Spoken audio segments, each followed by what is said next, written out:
हैं। जो पुण्य आत्मा लोग होते हैं स्वर्ग आदि में जाकर पुण्य भोगते हैं, लेकिन दोनों को फिर गिरना होता है क्योंकि वो भगवान का भजन नहीं किए हैं।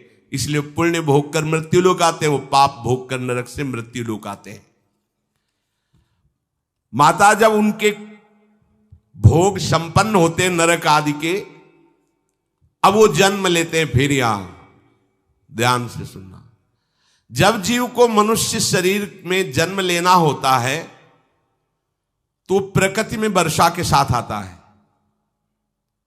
प्रकृति में वर्षा के साथ आया और फसल में मूली, गाजर, गेहूं, अन्न, इनमें वो जीव प्रवेश करता है और उसे माता पिता दोनों पाते हैं।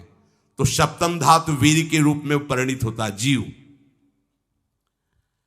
वो वीर कण के रूप में माता के उदर में जब प्रवेश करता है तो एक रात्रि में मां का और पिता का दोनों का वो जो वीर मिलता है, उस रज और वीर के मिलने से एक कलल सा बनता है।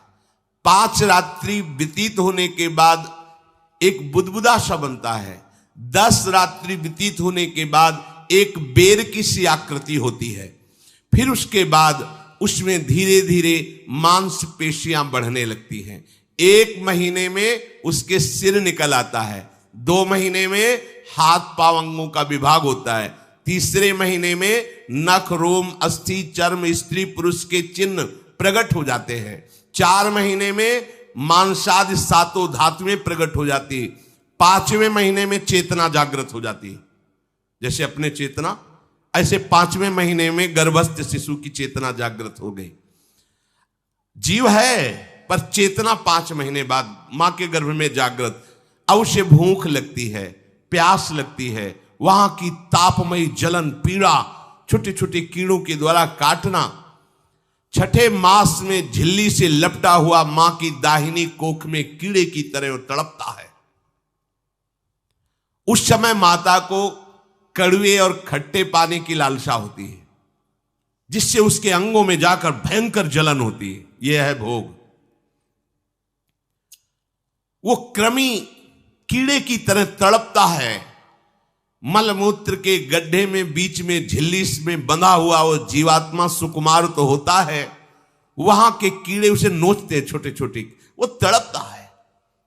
माता प्रसन्न होती कि जब बच्चा हिलता है, बोले है उसकी दुर्गति हो रही, वहां भयंकर कष्ट पा रहा है।